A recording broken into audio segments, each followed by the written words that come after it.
जय हिंद फ्रेंड्स। और आज हम जीएस 2 पे चर्चा करने वाले हैं। ठीक है, जीएस 1 पे हम चर्चा कर चुके हैं। वो आपने अगर वीडियो लेक्चर नहीं देखा है तो वो वीडियो लेक्चर जीएस 1 पे मैंने पूरी डिटेयली चर्चा की है। ठीक, ये जीएस 2 है जो आपका पॉलिटी, गवर्नेंस, सोशल जस्टिस और आईआर, इंटरनेशनल रिलेशन पर पूरा का पूरा जीएस 2 है। सामान्य अध्ययन प्रश्न पत्र 2। वैसे ये प्रश्न पत्र जो है वो 3 कहलाता है, प्रश्न पत्र 3, क्योंकि फर्स्ट वाला जो है वो ऐसे का होता है, सेकंड वाला जो है वो जीएस 2 को हम फर्स्ट, जीएस फर्स्ट को हम सेकंड पेपर कहते हैं, और ये थर्ड पेपर है जो जीएस 2 है। और ये पेपर होता है आपका पूरा का पूरा गवर्नमेंट के ऊपर। ठीक है, गवर्नमेंट के ऊपर कि गवर्नमेंट की क्या क्या पॉलिसियां हैं, गवर्नमेंट कैसे काम करती है, कैसे संसद काम करेगी, कैसे आपकी विधानसभा काम करेगी, कैसे आपके अन्य ग्रुप्स काम करेंगे जो गवर्नमेंट के अंदर काम करते हैं, आपके सांसद क्या होते हैं, आपके विधायक क्या होते हैं, विधायक का रोल क्या होता है, संसद का रोल क्या होता है। ठीक है, तो ये सारी चीज जो है वो गवर्नमेंट से रिलेटेड जितनी भी चीजें हैं वो यहाँ पर चर्चा होती है जीएस 2 के अंदर। मतलब इस यूनिट में पॉलिटी, आपकी राज्य व्यवस्था, आपका जो गवर्नेंस है, जो शासन प्रणाली है या शासन व्यवस्था है, वो आपका संविधान जो कॉन्स्टिट्यूशन है आपका, ठीक, और सोशल जस्टिस जो सामाजिक न्याय है, और एक आईआर होता है, इंटरनेशनल रिलेशन, उस पर चर्चा होती है इसमें। ठीक है, तो हम स्टार्ट करते हैं यूनिट बाय यूनिट। एक एक यूनिट को मैं अच्छे से समझाऊंगा यहाँ पे कि आपको उस यूनिट में क्या क्या चीज आपको दे रखी है, और ये जो सारी चीजें हैं वो आप किससे पढ़ सकते हैं, कैसे कम से कम समय में आप जीएस 2 को अच्छे से कंप्लीट कर सकते हैं, बढ़िया से। ठीक है, तो हम चलते हैं। देखो, ये आपका जीएस पेपर 2 है, इसमें सबसे पहला है शासन व्यवस्था। ठीक है, जो आपकी पॉलिटी, संविधान है, शासन प्रणाली है आपकी। ठीक है, जो कॉन्स्टिट्यूशन, आपकी गवर्नमेंट की जो प्रणालियां हैं वो, सामाजिक न्याय है आपके पास, और अंतरराष्ट्रीय संबंध है। ठीक है, आपको 20 यूनिट, 20 यूनिट इसमें दे रखी है। ठीक है, 1 से लगा के 2, 3, 4, ये तो आपका जो ये वाला पार्ट है ना, तो ये कहाँ से कहाँ तक, 1, 2, 3, 4, 5, 6, 7, 8, 9 और ये 10 यूनिट जो है पूरी की पूरी, ये 10 यूनिट है आपकी पॉलिटी की। इसकी है पॉलिटी की 10 यूनिट है पूरी। ठीक है, पॉलिटी की 10 यूनिट है। ठीक, उसके बाद आ जाता है आपका सामाजिक न्याय। ठीक है, सोशल जस्टिस। तो ये जो 4 यूनिट दे रखी है आपको, ठीक है, 11 to 14, 11 से लगा के 14 तक जो यूनिट है वो आपकी सोशल जस्टिस, सामाजिक न्याय से संबंधित यूनिट है। ठीक, उसके बाद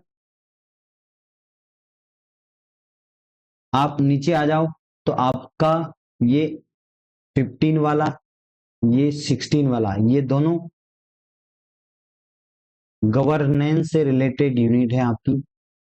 ठीक है, जैसे शासन व्यवस्था है, पारदर्शिता और जवाबदेहिता के महत्वपूर्ण पक्ष है। ई गवर्नेंस क्या होता है, ठीक है, जो ई गवर्नेंस के अनुप्रयोग और मॉडल, उनकी सफलताएं, सीमाएं। ठीक है, नागरिक चार्टर क्या होता है, पारदर्शिता एवं जवाबदेही, नागरिक चार्टर था पर पारदर्शिता एवं जवाबदेही, संस्थागत और अन्य उपाय उसके। ठीक, उसके बाद लोकतंत्र में, हमारे यहाँ लोकतंत्र है, और इस लोकतंत्र में सिविल सेवकों की, जो हमारे जितने भी सिविल सेवक हैं, सिविल सेवक मतलब लोगों की सेवा करने वाले, जो आपके जो यहाँ पे जितने भी कर्मचारी हैं, अधिकारी हैं, ठीक है, राष्ट्रपति से लगा के पटवारी तक, आपका जो भी है वो सिविल सेवक की क्या भूमिकाएं हैं यहाँ पे, वो चीजें आपको पढ़नी है यहाँ पे। उसके बाद आपका इंटरनेशनल रिलेशन आ जाता है, तो 17 से लगा के 20 तक आपका आईआर है, इंटरनेशनल रिलेशन। उसमें भारत के पड़ोसी से संबंध, द्विपक्षीय, क्षेत्रीय और वैश्विक समूह, जैसे आपका बिस्मटेक है, आपका शार्क है, ठीक है, ये सारे जो समूह हैं इनके संबंधित विषय में बात होगी यहाँ पे। भारत से संबंधित और अन्य भारत के हितों को प्रभावित करने वाले जो करार दे रखे, जो आपके कॉन्ट्रैक्ट होते हैं अन्य देशों के साथ, आपके पड़ोसी देशों के साथ, वो चीजें, और क्षेत्रीय समूहों के साथ, वैश्विक समूहों के साथ, वो सारी चीजें, ठीक है। भारत के हितों, भारतीय परिदृश्य पर विकसित और विकासशील देशों की क्या क्या नीतियां हैं और राजनीतिक प्रभाव क्या है, ठीक। उसके बाद अंतरराष्ट्रीय संस्थान, महत्वपूर्ण अंतरराष्ट्रीय संस्थान, संस्थाएं हैं, मंच है, जैसे आपका यूएन, यूनाइटेड नेशन है, तो इनके बारे में यहाँ चर्चाएं होती है।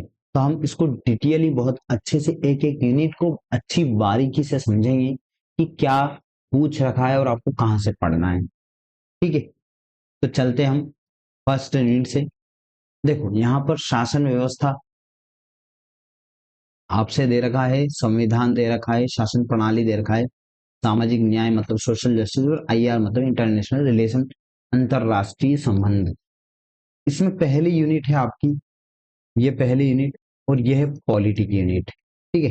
पॉलिटी से संबंधित है, राज व्यवस्था से संबंधित है, जो आपको लक्ष्मीकांत में मिल जाएगी आराम से, ठीक है। लक्ष्मीकांत में सबसे पहली यूनिट जो है वो आपका ऐतिहासिक, जो भी भारतीय संविधान में जो भी ऐतिहासिक घटनाएं हुई, ठीक है, जब अंग्रेज थे तब से जो आज का संविधान है उसके जितने भी अनुच्छेद हैं, जितनी भी आपकी जो विकासात्मक पद्धतियां हैं, वो सारी की सारी, तो हमारे ऐतिहासिक आधार क्या है संविधान का, तो ऐतिहासिक आधार जो है संविधान का वो 1774 शुरुआत हो गई थी, है, ठीक है। उसके बाद आपका 1949, उसके बाद हमारा संविधान बना, ठीक है। 1950 में संविधान हमारा लागू हुआ। तो वो सारी चीजें हमको यहां से सारी चीज पढ़नी है ऐतिहासिक आधार में, ठीक। उसका विकास कैसे हुआ, संविधान का विकास कैसे हुआ, ठीक है। संविधान की विशेषताएं, ठीक है, कि हमारे संविधान में मौलिक अधिकार है, ये हमारी एक विशेषताएं हैं। हमारे संविधान में राज्य को भी निर्देश देने के लिए नीति निदेशक तत्व हैं, डीपीएसपी है हमारे संविधान में, डायरेक्टर प्रिंसिपल। उसके बाद हमारे संविधान में मौलिक कर्तव्य किए हैं, ठीक है। हमारे संविधान लिखित संविधान है, ठीक है। हमारे संविधान में इतनी आपकी अनुसूचियां हैं, इतने अनुच्छेद हैं, ठीक है, इतने आर्टिकल है, वो सारी चीजें हैं, वो सारी संविधान की हमारी विशेषताएं हैं। तो संविधान की विशेषताओं का एक चैप्टर है लक्ष्मीकांत के अंदर, ठीक है। हमारी लक्ष्मीकांत के अंदर संविधान में की विशेषताएं करके एक चैप्टर है, ठीक है, कि संविधान की विशेषताएं,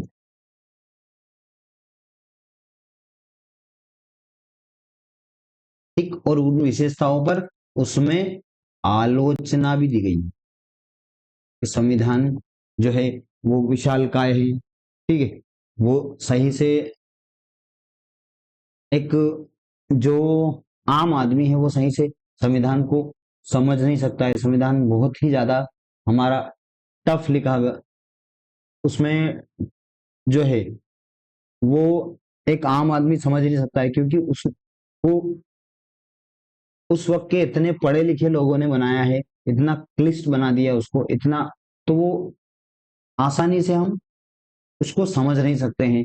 तो वो उसकी आलोचना भी दी गई है इसी चैप्टर के अंदर, ठीक है। ये लक्ष्मीकांत के अंदर संविधान की विशेषता एक चैप्टर है। उसी प्रकार से संशोधन, ठीक है। ऐतिहासिक आधार देखो बताता हूँ, ये ऐतिहासिक आधार है, तो ऐतिहासिक आधार कहाँ से है, तो आपका रेगुलेटिंग एक्ट हो गया, रेगुलेटिंग एक्ट से लगा के जितने भी आपका पिट्स इंडिया एक्ट है, चार्टर एक्ट है, चार्टर एक्ट के बाद जो भारत डायरेक्ट क्राउन के हाथ में आया था, जहां पे ब्रिटिश राज ने डायरेक्ट भारत के ऊपर शासन किया। कब? जब 1957 की, सॉरी 1857 की क्रांति हुई, उसके बाद कंपनी का शासन हट गया और किसका शासन आया? आपके डायरेक्ट क्राउन का शासन आया। तो वो सारी चीजें, तो भारत शासन अधिनियम है, भारत परिषद अधिनियम है, ठीक है, और आपका 1947 का जो आपका स्वतंत्र भारत में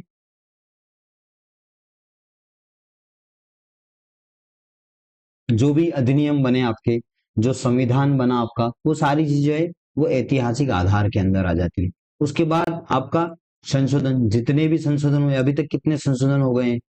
ठीक है, 105 संशोधन, 106 संशोधन, ठीक है। तो जितने भी संशोधन हुए भारत के अंदर, जितने भी अमेंडमेंट हुए हैं, ठीक है, उन अमेंडमेंट पर चर्चा करनी है। कौन सा अमेंडमेंट हुआ, किसके लिए हुआ, ठीक है, क्यों हुआ, वो सारी चीजें जो है, भारत का संविधान जो है वो एक लचीला संविधान है, और भारत के संविधान को हम एक डायनामिक रूप में लेते हैं, क्योंकि उसमें बदलाव कर सकते हैं, उसमें संशोधन कर सकते हैं, ठीक है। उसके महत्वपूर्ण प्रावधान क्या क्या है, संविधान के महत्वपूर्ण प्रावधान, जैसे कि संविधान में जो आर्टिकल जो 1 है, तो संविधान में कुछ चैप्टर टाइप काम दे रखा आपको कि कौन सा भाग किस भाग में क्या है। जैसे भाग 1 में आपको राज्य की परिभाषा दे रखी है, आप राज्य की सीमाएं बदल सकते हैं, ठीक है, किसी भी राज्य को दो टुकड़ों में बांट सकते हैं, किसी भी दो राज्य को एक बना सकते हैं। तो वो सारी चीज जो है वो, उसके बाद भाग 2 में क्या दे रखा आपको, ठीक है, तो भाग 2 में आपका पूरा नागरिक का वाला पूरा का पूरा चैप्टर आ जाता है। भाग 3 में आपको मौलिक अधिकार दे रखे हैं, भाग 4 में आपको डीपीएसपी दे रखे हैं, 4A में आपको कर्तव्य दे रखे हैं, 5 में आपको पूरा का पूरा केंद्र दे रखा है, ठीक है। तो ये सारी चीजें हैं, वो महत्वपूर्ण प्रावधान जो है उसके, ठीक है, कि आपके मौलिक अधिकार क्या है, या आपके डीपीएसपी कहाँ है, तो वो जो भी महत्वपूर्ण प्रावधान है वो यहाँ पूछेगा। बुनियादी संरचना, ठीक है, जो आपकी बेसिक संरचना है, ठीक, वो बेसिक संरचना, केशवानंद भारती केस के बाद आपके यहाँ पे जो बेसिक संरचना में आप चेंजेस नहीं कर सकते, भले ही संविधान संशोधन करो, पर बेसिक जो संविधान का बेसिक है, जो मूल है संविधान का, वो चेंज नहीं होना चाहिए। और वो मूल क्या है वो डिसाइड कौन करेगा? वो न्यायपालिका डिसाइड करेगी आपकी, ठीक है। तो न्यायपालिका के ऊपर छोड़ दिया गया है कि समय समय पर न्यायपालिका डिसाइड करे कि संविधान के जो मूल तत्व है, जो बुनियादी संरचनाएं हैं, वो क्या क्या है। जैसे एक बुनियादी संरचना है कि हमारे यहाँ लोकतंत्र कभी नहीं हटेगा, ठीक है, लोकतंत्र मतलब चुनाव बिल्कुल होंगे। उसके बाद आपका जो देश है वो धर्मनिरपेक्ष रहेगा, ठीक। तो ये सब क्या है? बुनियादी संरचना है। उसके बाद आप सेकंड यूनिट में आ जाओ, फर्स्ट यूनिट आपकी हो गई, तो आप सेकंड यूनिट के अंदर आ जाओ, ठीक। अब सेकंड यूनिट के अंदर आ जाओगे तो सेकंड यूनिट में क्या दे रखा है? संघ और राज्यों के कार्य क्या क्या है, ठीक है, और उनके उत्तरदायित्व क्या है। संघीय ढांचे से संबंधित जो आपके विषय और चुनौतियां हैं वो क्या क्या हैं, ठीक। और स्थानीय स्तर पर शक्तियां, जैसे स्थानीय स्तर मतलब आपकी पंचायत, ठीक है। और पंचायत का कानून जो है, ग्राम पंचायत का कानून का कौन से अमेंडमेंट में आया? 73 और 74 अमेंडमेंट में आपका पंचायत आया था, ठीक है। 73वें संविधान संशोधन और 74वें संविधान संशोधन में आपके पंचायत का कानून लागू कर दिया गया था, और आपकी 11 और 12 अनुसूचियां उससे ही बनी है, ठीक। तो ये सारी चीजें आपको यहाँ संघ और राज्यों के कार्य उत्तरदायित्व संघीय ढांचे से संबंधित। तो ये जैसे संघ और राज्यों के कार्य क्या क्या? संघ किस पे कानून बना सकता है, राज्य किस पे कानून बना सकता है। राज्य संघ सूची है अपने यहाँ पे, समवर्ती सूची है, ठीक है। उसके बाद आपके यहाँ क्या है? आपके यहाँ राज्य सूची है, तो राज्य सूची पे राज्य कानून बना सकता है, समवर्ती सूची पे राज्य भी कानून बना सकता है, और संघ भी कानून बना सकता है। और दोनों के अंदर अगर डिस्प्यूट वाला मामला है या लड़ाई वाला मामला है, तो सबसे सर्वोच्च वाला जो कानून होगा वो संघ का होगा, ठीक है। तो ये सारे संघ और राज्यों के कार्य हैं, ठीक है, किस चीज पे कौन कानून बना सकता है, ठीक है, कौन से कानून का अधिकार किसको दे रखा है, आपके राज्य को दे रखा है या आपके संघ को दे रखा है, केंद्र को दे रखा है, ठीक है। उसके बाद संघीय ढांचे से संबंधित विषय क्या क्या है, उनकी चुनौतियां, जैसे आपकी संघीय ढांचे से संबंधित, जैसे अभी नदी जल में बहुत सारे विवाद हो रहे हैं, तो वो सारी चीजें हैं, राज्यपाल पर विवाद चल रहे हैं, वो सारी चीजें, स्थानीय स्तर पर जो शक्तियों का बंटवारा है वो किस प्रकार कर रखा है, ठीक है, स्थानीय स्तर पर जो पंचायत के अधिकार है वो क्या क्या है, ग्राम सभा क्या है, ग्राम सभा क्या निर्णय ले सकती है, वो सारी चीजें, और आपके संघ से लगाकर राज्य से और राज्य से स्थानीय स्तर तक वित्त का क्या हस्तांतरण है, ठीक है। तो यहाँ वित्त आयोग जो हर 5 साल में आप राष्ट्रपति जो है एक वित्त आयोग की घोषणा करता है, और वो वित्त आयोग क्या डिसाइड करता है, वो वित्त आयोग डिसाइड करता है आपका,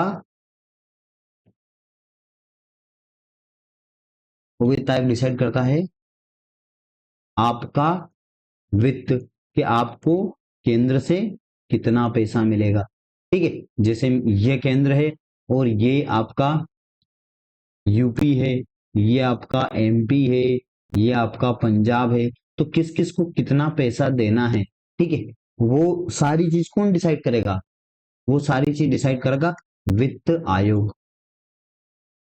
ठीक। तो ये वित्त आयोग की का गठन कौन करता है, राष्ट्रपति करता है।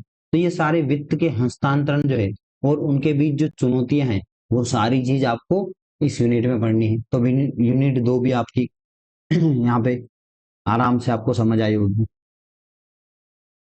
उसके बाद आप थर्ड यूनिट पे आ जाओ, तो 3, 4, 5 और 6, तो आपके विभिन्न घटकों के बीच शक्तियों का पृथक्करण, और ये घटक कौन से हैं, ये घटक हैं आपके, ठीक है, घटक की जगह आप लिख लीजिएगा, आपका घटक में एक तो कार्यपालिका, ठीक है, कार्यपालिका, आपकी व्यवस्थापिका, ठीक है, और आपकी न्यायपालिका। अच्छा, न्यायपालिका के अंदर क्या क्या आता है, तो न्यायपालिका के अंदर आता है आपका सुप्रीम कोर्ट, ठीक है, एससी हाई कोर्ट है, ठीक है, जिला न्यायालय, एक जिला न्यायालय, तो वो सारी चीज जो है वो न्यायपालिका के अंदर आती है। उसके बाद व्यवस्थापिका, ठीक है, जो और कार्यपालिका, तो कार्यपालिका क्या है, व्यवस्थापिका क्या है, ठीक है, संसद है, तो संसद के सदस्य जो है वो कार्यपालिका के भी सदस्य होते हैं, व्यवस्थापिका के भी सदस्य होते हैं, तो कैसे होते हैं, दोहरी सदस्यता कैसे है उनकी, ठीक है, एक मंत्री जो है वो कार्यपालिका का भी सदस्य है और वो व्यवस्थापिका का भी सदस्य है, ठीक है। तो आपकी जैसे कार्यपालिका है, ठीक, तो कार्यपालिका का सदस्य है, और आपकी व्यवस्थापिका मतलब विधायिका, ठीक है, विधायिका, कार्यपालिका, विधायिका और न्यायपालिका, तो ये विधायिका, ठीक, तो विधायिका का सदस्य मतलब सांसद के रूप में विधायिका का सदस्य, और मंत्री के रूप में आपके कार्यपालिका का सदस्य, और सांसद केवल अगर सांसद होता है तो वो कार्यपालिका का सदस्य नहीं होते, वे विधायिका का सदस्य होता है केवल, ठीक। उसी प्रकार से न्यायपालिका है, जो न्यायपालिका में मैंने बता ही दिया क्या क्या चीजें आती है, तो ये चीजें हैं। अब चौथी यूनिट में रखा है भारतीय संविधान की योजना की अन्य देशों के साथ तुलना, ठीक है, तो भारतीय संविधान के अंदर जो भी योजनाएं चल रही है, ठीक है, जैसे अभी जो हमारे दो पार्टियां हैं, कांग्रेस और आपकी बीजेपी, तो इन दोनों में बहुत सारे अभी एक विवादास्पद जो कानून हैं, जैसे अग्निवीर योजना है, तो वो सही है या गलत है, या और कोई योजना जैसे कि किसान के ऊपर कानून लेके आए थे, तो वो सारी जो भारतीय संवैधानिक योजनाएं हैं, उन योजनाओं का अन्य देशों के साथ तुलना, अन्य देशों के साथ तुलना, ठीक है, वो कि भाई दूसरे देश में कौन कौन से कानून लागू हैं और वो कितने अच्छे तरीके से इम्प्लीमेंट हो रहे हैं या नहीं भी हो रहे हैं, ठीक। तो वो सारी तुलनाएं करना है। यहाँ का संविधान कैसा है, यहाँ का संविधान कैसा है, ठीक है, यहाँ के मौलिक अधिकार कैसे हैं, यहाँ के मौलिक अधिकार कैसे हैं, तो वो सारी चीज जो है वो हमको यहाँ पे आपको तुलना करनी है। ठीक, उसके बाद संसद और राज्य विधायिका। तो संसद और राज्य विधायिका, इसका मतलब कि जहां सांसद बैठता है वो संसद, और जहां विधायक बैठता है वो राज्य विधायिका। ठीक, तो राज्य विधायिका की संरचना, ठीक, संसद की संरचना, राज्य विधायिका, सॉरी, संसद की संरचना, और जो आपकी विधानसभा है, ठीक है, उसकी संरचना, विधानसभा के कार्य, संसद के कार्य, और उनके कार्य संचालन में जैसे लोकसभा का अध्यक्ष होता है, इसी प्रकार से विधानसभा का अध्यक्ष होता है, तो वो कार्य संचालित कैसे करता है, विधानसभा अध्यक्ष के क्या क्या अधिकार हैं, वो सारी चीजें, ठीक है, संसद की क्या शक्तियां हैं, संसद किस किस पे कानून बना सकता है, ठीक है, उसके बाद संसद के विशेषाधिकार, जो सांसदों के विशेषाधिकार होते हैं कि आपको संसद सत्र चल रहा है तो उनको आप गिरफ्तार नहीं कर सकते, ठीक है। तो उसी प्रकार से, और इनसे जो विषय उत्पन्न होते हैं, ठीक है, इनसे उत्पन्न हुए होने वाले विषय, इन सारों पर चर्चा आपको 5वीं यूनिट में करना है। कुल मिला के जो पॉलिटी में संसद वाला चैप्टर है ना, पॉलिटी में संसद वाला चैप्टर, संसद पूरा का पूरा चैप्टर ये, ठीक है, राज्य विधायिका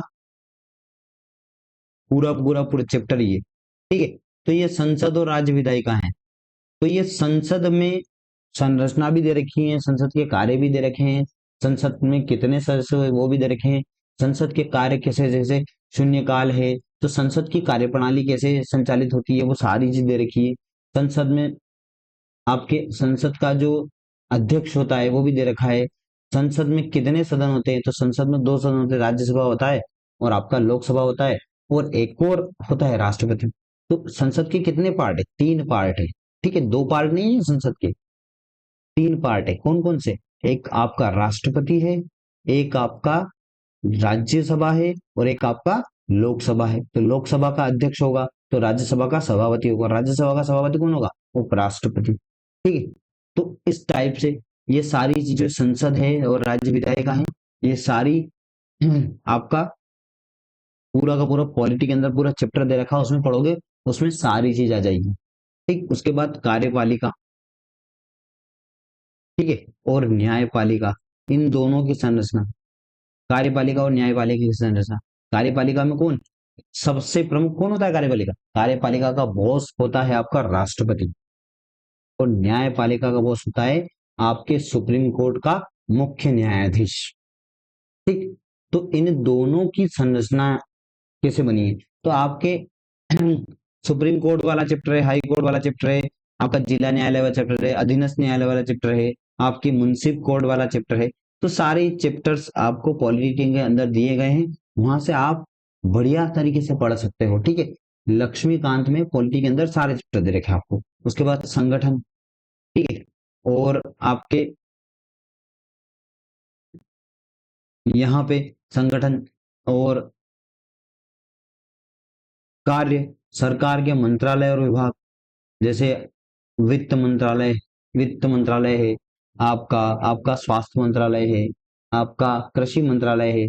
तो ये सारी चीज जो है, ये सारे विभाग, ये प्रभावक समूह, ठीक, और औपचारिक और अनौपचारिक संघ तथा शासन प्रणाली में उनकी भूमिका, ठीक, ये सारे के सारे जो विषय हैं आपको संसद, राज्य विधायिका, कार्यपालिका, न्यायपालिका, ये सारे के सारे चैप्टर आपको पॉलिटी के अंदर आपको अच्छे से दे रखे हैं, ठीक है, और वहां से आप विस्तृत रूप से आराम से पढ़ सकते हैं, वहां से इनके टॉपिक वाइज अच्छे से, ठीक है, क्रिप्स, क्रिप्स मतलब छोटे, ठीक है, नोट्स बना सकते हो आराम से। उसके बाद आगे चलते हैं, हमने 6ठी यूनिट देख ली अपने कार्यपालिका और न्यायपालिका की संरचना, ठीक, उसके बाद हम चलते हैं आगे, ये यूनिट है 7, 8, 9 और 10। यहाँ पर आपका पॉलिटी खत्म हो जाएगा, यहाँ से क्या शुरुआत हो जाएगी, यहाँ से शुरुआत हो जाएगी आपकी सोशल जस्टिस की, सामाजिक न्याय। और जैसे ही मैं ये जो आपका डिस्ट्रीब्यूशन कर रहा हूं ना, ये आप लिखते चलिएगा सिलेबस के ऊपर ही, ठीक है, तो आपको अच्छे समझ में आएगा। और सिलेबस को साथ में लेके बैठना है और इस वीडियो लेक्चर को देखना है, और जो जो चीजें मैं इसमें इंपॉर्टेंट बता रहा हूँ ना, वो सारी चीज आपको नोट कर लेना है, ठीक है। कॉपी पेन लेके बैठोगे तो ही काम चलेगा, कॉपी पेन के अलावा काम ही नहीं चलता है, केवल सुनने से काम नहीं चलता है। देखो ये जनप्रतिनिधि अधिनियम, जनप्रतिनिधि अधिनियम, हमारा देश जब आजाद हुआ और आजाद होने के बाद हमने क्या किया, हमने जो हमारे जनप्रतिनिधि है, जनप्रतिनिधि कौन, सांसद हुए, विधायक हुए, हमारे जो पंचायत के सरपंच हुए, ठीक, तो ये हमारे पंचायत के पंच हुए, कई नगर पालिका है तो वहां के पार्षद हुए, वहां के अध्यक्ष हुए, वहां के महापौर हुए, ठीक है। तो ये सारे क्या है, ये जनप्रतिनिधि है। और इन जनप्रतिनिधि को हम चुनते हैं, और किसके थ्रू चुनते हैं, चुनाव के द्वारा इनको चुना जाता है। तो चुनाव करवाने में भी कुछ ना कुछ आपको नियम तो चाहिए होंगे ना, और वो नियम हमने कब बनाए, देश आजाद होने के बाद 1950 और 51, ये दो आपके जनप्रतिनिधि अधिनियम 1950 और 1951, ये दो अधिनियम आपके, जिसकी मुख्य विशेषताएं पूछ रखी है यहाँ पे, जिसकी मुख्य विशेषताएं पूछ रखी है, ठीक है। और नई जो लक्ष्मीकांत वाली पॉलिटी आई उसमें ये चैप्टर आराम से आपको दे रखा है, ठीक है, अलग से जनप्रतिनिधि अधिनियम वाला, ठीक, तो वहां से आप पढ़ सकते हो चुनाव कैसे होते हैं, परिसीमन क्या होता है, ठीक है, आचार संहिता क्या होती है। तो ये सारी चीजें, आप जैसे कोई सांसद है तो वो चुनाव कब लड़ सकता है, अगर उस पर कोई केस हो गया, उसको जेल हो गई, तो कितनी जेल होगी, 2 साल से ज्यादा की जेल हो जाएगी, तो वो चुनाव लड़ सकता है या नहीं लड़ सकता है, ठीक है। तो ये सारी चीजें किसमें दर की, जनप्रतिनिधि अधिनियम 1950 1951 वाले आपको इस यूनिट के अंदर ये सारी चीजें रखी और इसकी मुख्य विशेषताएं पूछ रखी हैं, ठीक। उसके बाद और इस पे साल एक हाथ हर साल एक हाथ क्वेश्चन वो घुमा फिरा के पूछ ही लेता है, कभी तो डायरेक्ट पूछ लेता है, ठीक है, और कभी घुमा फिरा के पूछ लेगा वो,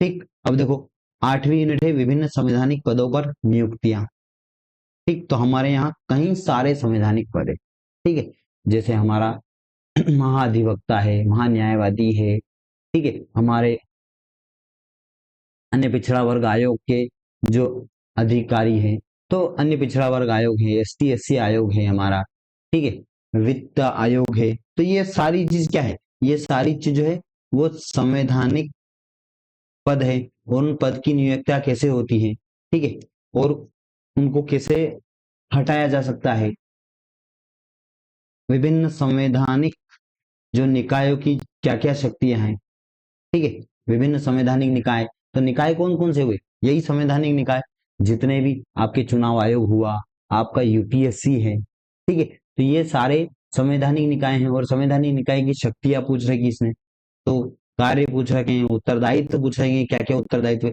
अब चुनाव आयोग का क्या उत्तरदायित्व है, कि वो अच्छी तरीके से राष्ट्रपति के चुनाव कराएं, वो संसद के चुनाव कराएं, वो विधानसभा के चुनाव कराएं। तो वो किसके अधिकार में आता है, जैसे कि हमारे यहाँ पंचायत चुनाव होते हैं, तो पंचायत चुनाव किसके अधिकार में है? वो कोई आपके भारत निर्वाचन आयोग के अधिकार में नहीं है, वो राज्य निर्वाचन आयोग के अधिकार में। तो ये सारी चीजें यहाँ पढ़नी है आपको। उसके बाद 9वीं यूनिट सांविधिक आपकी संस्था है, ठीक है, जैसे सतर्कता आयोग है आपका, ठीक है, राष्ट्रीय सतर्कता है। उसके बाद विनियामक और विभिन्न अर्ध न्यायिक निकाय, ठीक है, तो कौन कौन से अर्ध न्यायिक निकाय है, ठीक, तो वो आपको पढ़ना है। उसके बाद आपकी सरकारी नीतियां 10वीं यूनिट है, ठीक है, और विभिन्न क्षेत्रों में विकास के लिए हस्तक्षेप और उनके अभिकल्पन या कार्यान्वयन के कारण उत्पन्न विषय। इसका मतलब क्या हुआ, सब कुल मिला के सरकारी नीतियां जितनी भी निकल रही ना, और विभिन्न क्षेत्रों में, ठीक है, कौन कौन से कृषि के क्षेत्र में है, आपके उद्योग के क्षेत्र में है, उनके विकास के लिए क्या क्या हस्तक्षेप हो रहे हैं, उनके लिए अभिकल्पन है, कार्यान्वयन है, और उनसे जो उत्पन्न विषय हैं उन सब चीजों के बारे में पढ़ना है। इसका मतलब यह है कि सरकारी जितनी भी नीतियां है उसके बारे में पढ़ना है। ठीक। अब यहाँ पे खत्म हुआ आपका पॉलिटी। और पॉलिटी जो है उसमें कम से कम पॉलिटी के अंदर आपको देखो दो तरह के यूपीएससी सवाल पूछ रही है। कभी ट्रेंड चेंज भी हो सकता है, कोई भरोसा नहीं है। ठीक। पर अभी तक जो आज जो ट्रेंड चल रहा है वो ट्रेंड है कि आपको 10 क्वेश्चन तो वो 10 नंबर के पूछेगी। 10 क्वेश्चन कितने? 10 नंबर के पूछेगी। और 10 क्वेश्चन आपको 15 नंबर के पूछेगी। ठीक। तो 100 ये और 150 ये, मतलब 101, 150। ठीक है। तो ये 100 और ये 150 मिला के पूरा का पूरा पेपर आपका 250 नंबर का हो गया। ठीक। तो आपको 5 क्वेश्चन तो वो पॉलिटी जो है वो कितना वेटेज रखता है। ठीक है। तो हम यहाँ देखते हैं पॉलिटी कितना वेटेज रखता है आपका।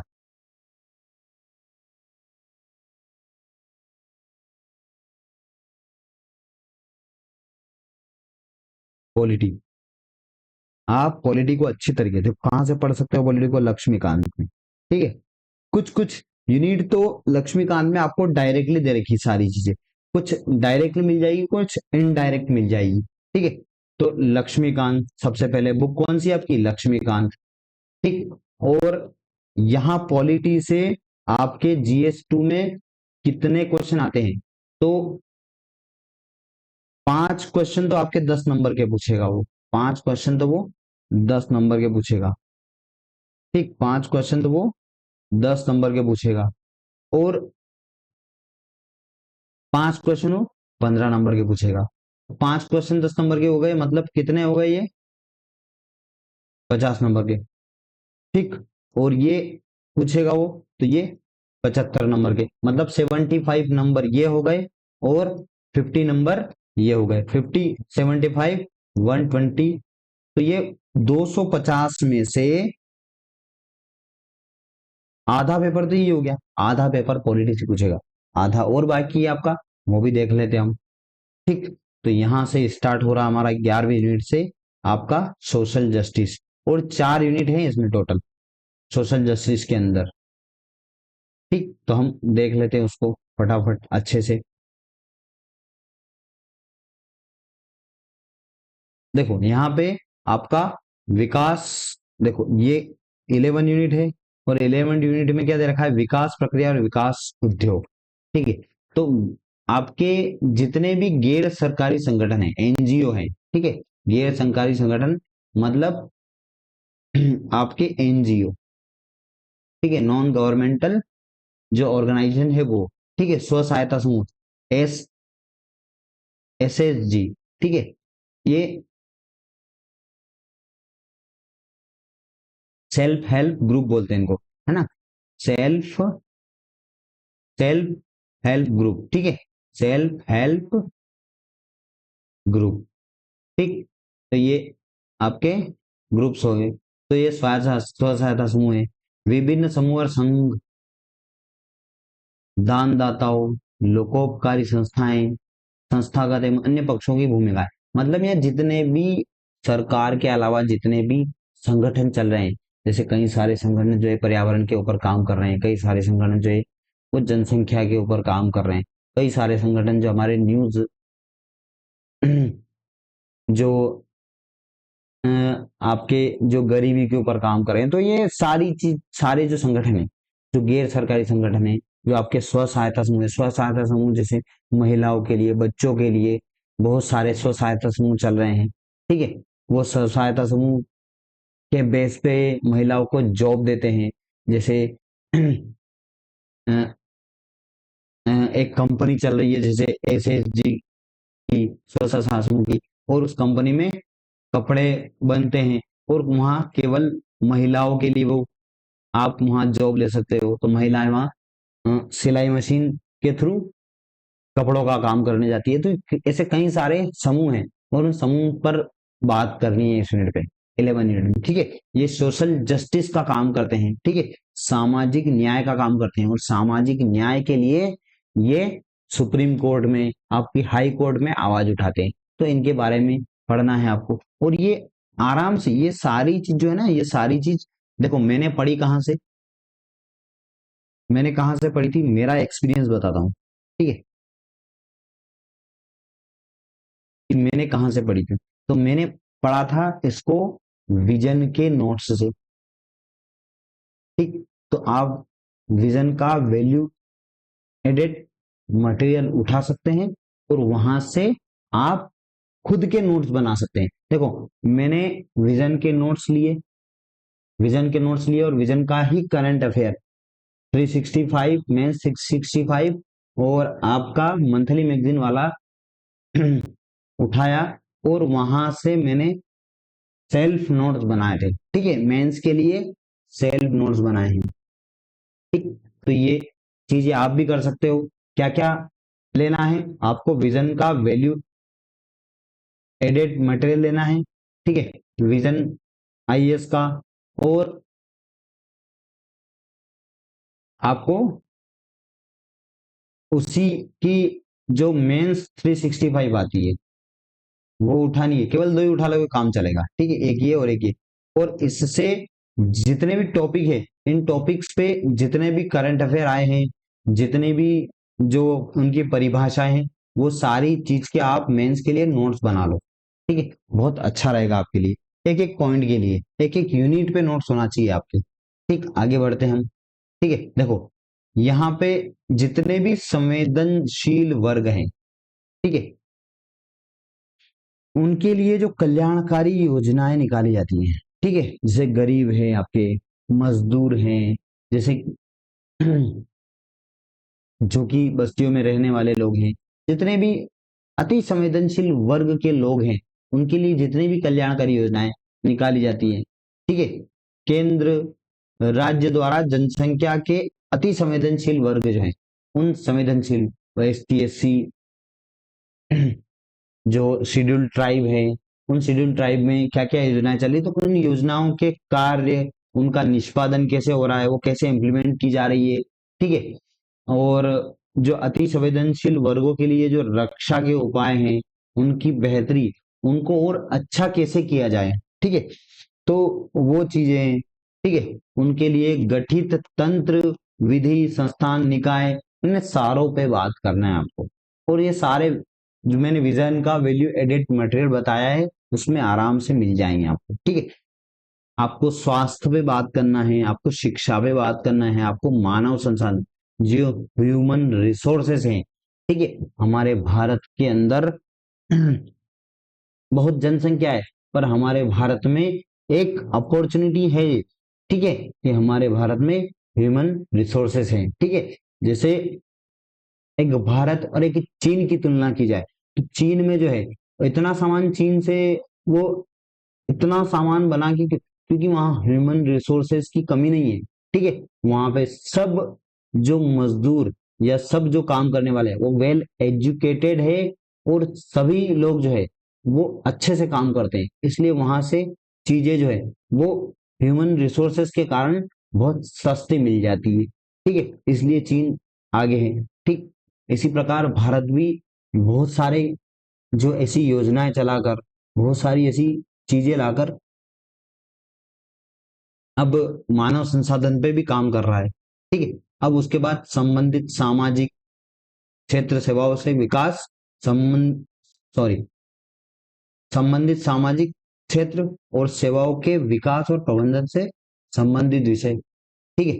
तो ये सारी चीजें सामाजिक क्षेत्र से संबंधित विषय हैं, सेवाओं के विकास से संबंधित विषय हैं, उन पर प्रबंधन, उन पर कैसे मैनेजमेंट हो रहा है, ये सारी चीज आपको यहाँ पे मिलेगी, ठीक है। तो ये सारा जो आपको मिलेगा कहाँ पे, ये सारा मिलेगा आपको विजन के वैल्यू एडेड मटेरियल में, ठीक है, विजन का वैल्यू एडेड मटेरियल, ठीक, और प्लस आप 365 उसकी उठा लीजिए, ठीक। तो आप इन दोनों को मिला के आपके सेल्फ नोट्स बनाएंगे ना, तो आपको इससे बहुत ज्यादा हेल्प होगी। उसके बाद आपका ये यूनिट खत्म हुई, ठीक है, गरीबी और भूख से संबंधित विषय, तो ये सारी चीज, अब यहाँ से आपका यहाँ तक जो है वो सोशल जस्टिस खत्म हो गया, आपका सामाजिक न्याय खत्म हो गया। अब स्टार्ट हो गया आपका गवर्नेंस, कौन सा स्टार्ट हो गया, गवर्नेंस, ठीक, गवर्नेंस। तो ये शासन व्यवस्था, जो आपकी पारदर्शिता, जवाबदेही के महत्वपूर्ण पक्ष, तो ये सारी जो जितनी भी शासन की व्यवस्थाएं चल रही है ना, उनमें पारदर्शिता के लिए क्या क्या कानून है, जैसे लोकपाल बिल लेके आए हैं, कैसे किसी की जवाबदेही होती है तो उसके ऊपर पढ़ना है आपको, ठीक है। जैसे ई गवर्नेंस है, ठीक है, सीएससी सेंटर वगैरह चल रहे हैं कई सारे ई गवर्नेंस के ऊपर, वहां से कई सारे काम हो रहे हैं। जैसे ई गवर्नेंस में ऊपर तो आप डीबीटी चल गया है, डायरेक्ट बेनिफिशियर ट्रांसफर वाला काम, तो ये सारा जो है वो ई गवर्नेंस में आता है, ठीक है। तो उसके अनुप्रयोग कैसे हो रहे हैं, कैसे मॉडल तैयार किया गया, कैसे सफलताएं मिली, उनकी सीमाएं क्या क्या हैं, ठीक है, क्या क्या संभावनाएं हैं। जैसे चार्टर, नागरिक चार्टर, सबसे ज्यादा जो है ना नागरिक चार्टर के बारे में लोग कंफ्यूजन, नागरिक चार्टर होता क्या है भाई। जैसे कोई भी संस्था है, अब उस संस्था का काम क्या है, सबसे बड़ी बात, जैसे कोई बैंक है, उस बैंक का काम क्या है, ठीक है। अब उस बैंक का काम क्या है, तो बैंक का काम क्या है, पैसा जमा करना और उसी पैसे को ब्याज पर घुमाना, ठीक है। और उसी में गवर्नमेंट के थ्रू जो भी नियम बना रखे हैं, उसी में किसी संवेदनशील वर्ग को लोन देकर कम ब्याज पर वो हेल्प करना, ये सारी चीज बैंक के कार्य होते हैं। अब इन बैंक के कार्य में लोगों को क्या क्या सुविधाएं मिलेगी, ठीक, तो लोगों के किसके लिए बैंक बनी है, तो वो क्या है, वो बैंक जो है वो एक बाहर पर्चा लगाएगा, ठीक है। तो भैया यहाँ आप खाता खुलवा सकते हो, खाते में आप पैसा डलवा सकते हो, आपको ब्याज इतना मिलेगा, ठीक है। आप यहाँ से लोन ले सकते हो, आप इतने ब्याज पर लोन ले सकते हो, आप कार लोन ले सकते हो, आपके क्या क्या अधिकार हैं, वो अधिकार, वो सारी चीजें है, वो क्या है, वो चार्टर, नागरिक चार्ट है कि नागरिक यहाँ से क्या सुविधाएं ले सकता है और क्या क्या इसके अधिकार है, ठीक है, क्या क्या इसके अधिकार है। तो क्या सुविधाएं ले सकता है किस संस्था से, और क्या क्या उसके अधिकार है उस संस्था के प्रति नागरिक के, उसको बोलते हैं नागरिक चार्टर, ठीक। तो उस पर पारदर्शिता, उस पर जवाबदेही, किसकी जवाबदेही है, ठीक है। बैंक फ्रॉड हुआ तो किसकी जवाबदेही है वहां पे, ठीक है। तो वो सारी चीजें, ठीक है, संस्थागत और अन्य उपाय, ये सारी चीजें आपको इस गवर्नेंस के टॉपिक में पढ़ना है, ठीक। ये 15 टॉपिक हो गए आपके। उसके बाद हम चलते हैं नेक्स्ट टॉपिक पे। नेक्स्ट टॉपिक कौन सा है हमारा, 16, 17, 18, 19 और 20, ठीक। 16, लोकतंत्र में सिविल सेवकों की भूमिका क्या क्या है, आईपीएस की क्या भूमिका है, आईपीएस के क्या क्या अधिकार हैं, ठीक है। आईपीएस भैया लॉ एंड ऑर्डर मेंटेन करेगा, ठीक है। उसके बाद आईएएस, उसी प्रकार से पटवारी, उसी प्रकार से तहसीलदार, तो ये सारे क्या हैं, ये सारे सिविल सेवक हैं। और इन सिविल सेवकों की हमारे समाज के अंदर क्या भूमिका है, ये आपको कैसे सेवाएं देंगे, क्या इनके अधिकार हैं, ठीक है। वो सारी चीजें हैं, वो आपको इस यूनिट के अंदर पढ़नी है। ये भी गवर्नेंस का टॉपिक है आपका, ये भी गवर्नेंस का टॉपिक है। अब 17, 18, 19, 20, ये चार टॉपिक जो है, ये चार टॉपिक आपके आएंगे आईआर के अंदर, ठीक है, इंटरनेशनल रिलेशन के अंदर।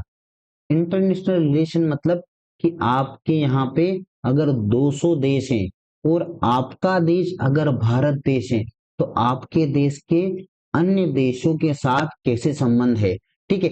एक दूसरे देश के लिए हम क्या कर सकते हैं, उसके बाद एक दूसरे देशों के लिए, जैसे चार देश का एक ग्रुप बना लिया और उसने एक संगठन बना लिया, उन चारों देशों के अंदर आप व्यापार कर रहे हैं, तो ये क्या है, ये एक आपका समूह हो गया 4 देश का, और उस समूह में आपके क्षेत्रीय और वैश्विक समूह आपने बांट लिए हैं। तो जैसे यूरोपीय संघ है, तो यूरोपीय संघ में आप कहीं भी किसी भी देश में आप आसानी से बॉर्डर क्रॉस कर सकते हैं, वहां पे इतना ज्यादा कॉम्प्लिकेशन नहीं है। ठीक है, उसी प्रकार से तो आपके भारत और इसके पड़ोसी देश आपको पढ़ना है। तो भारत के पड़ोसी देश कौन कौन से हैं? ठीक है, कितने पड़ोसी देश हैं? जैसे पाकिस्तान है आपका, अफगानिस्तान है आपका, चीन है, ठीक है, नेपाल है, भूटान है, आपका म्यांमार है, बांग्लादेश है, श्रीलंका है, मालदीव है। ठीक है, तो ये सारी चीज क्या है? ये सारे पड़ोसी देश है, और इन पड़ोसी देश के बारे में पढ़ना है। और इन पड़ोसी देश के भारत के साथ संबंध क्या है, भारत जो है उसके इन पड़ोसी देशों के साथ क्या क्या संबंध है, ठीक, वो सारी चीज कहाँ पढ़ना है? भारत एवं इसके पड़ोसी देश 70वीं यूनिट, इस यूनिट के अंदर पढ़ना है आपको। ठीक है, अब जैसे द्विपक्षीय जितने भी समझौते होते हैं, कि भारत पाकिस्तान के अंदर हमारा क्या समझौता हुआ, भारत नेपाल के अंदर क्या समझौता हुआ, भारत भूटान के अंदर क्या समझौता हुआ, वो सारी चीजें द्विपक्षीय जितने भी समझौते और जितने भी द्विपक्षीय हमारे जितने भी करार होते हैं, वो सारी चीज आपको इसमें पढ़नी है। क्षेत्रीय और वैश्विक समूह, जैसे बिस्मटेक है आपका, ठीक है, जैसे शार्क है, या G20 है, ठीक है, G7 है, ठीक, तो ये सारे क्या है? ये सारे क्षेत्रीय संगठन है। तो ये क्षेत्रीय और वैश्विक समूह जो है, इनके बारे में पढ़ना है आपको। भारत से संबंधित और भारत के हितों को प्रभावित करने वाले जितने भी करार हैं, भारत के हितों को प्रभावित करने वाले, जैसे यूएन में कोई आपका यूएन में कोई बिल पास हुआ, या मान के चलो कि यूएन ने कोई फैसला लिया, तो वो भारत में पर कितना असर करेगा, भारत पर कितना असर करेगा, तो वो क्या है? वो भारत के हित जो है वो प्रभावित कर रहा है, और वो प्रभावित करेगा। तो जो भारत के हित को प्रभावित करेगा, जो भी करार है, उन करार के बारे में पढ़ना है। ठीक, करार मतलब आप अ, जैसे आप हैं और मैं हूं, तो मेरे और आपके बीच क्या समझौता हुआ है उसको हम करार बोलते हैं। ठीक, उसके बाद भारत के हितों, भारतीय परिदृश्य पर विकसित एवं विकासशील देशों की नीतियां क्या क्या है।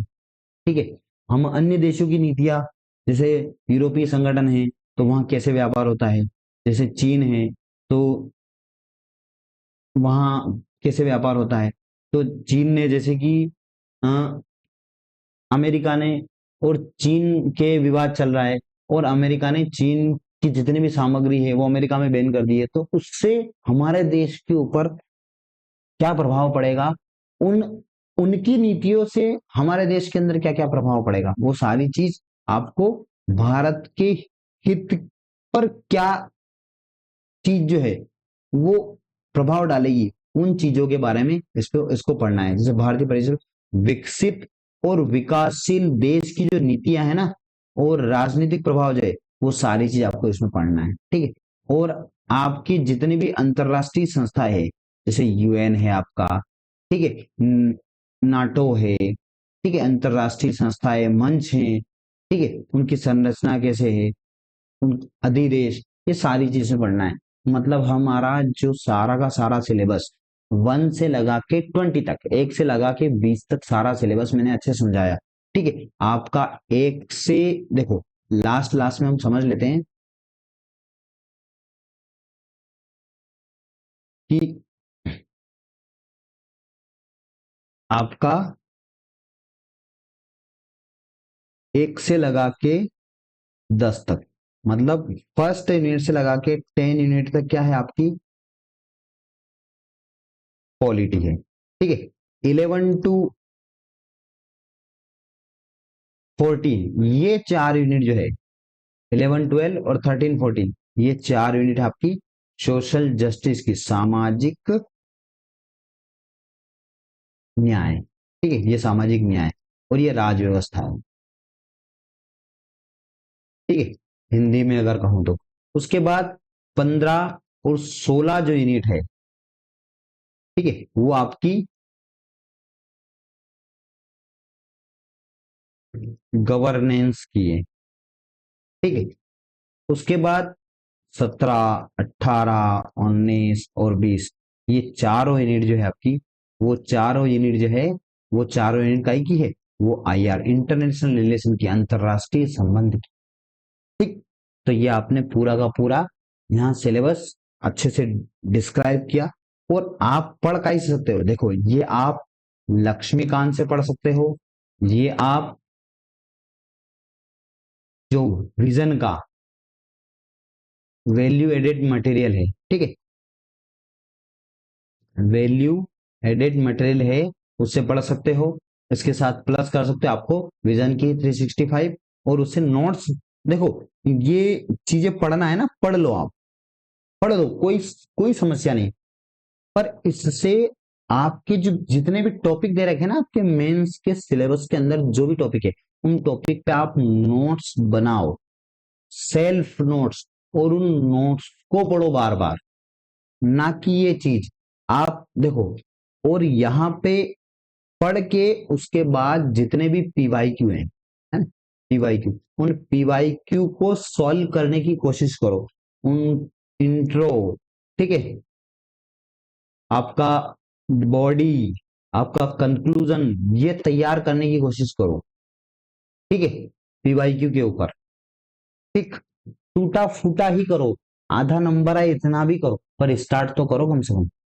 ठीक, तो थैंक यू, आपको पूरी यूनिट अच्छे से समझ में आई होगी।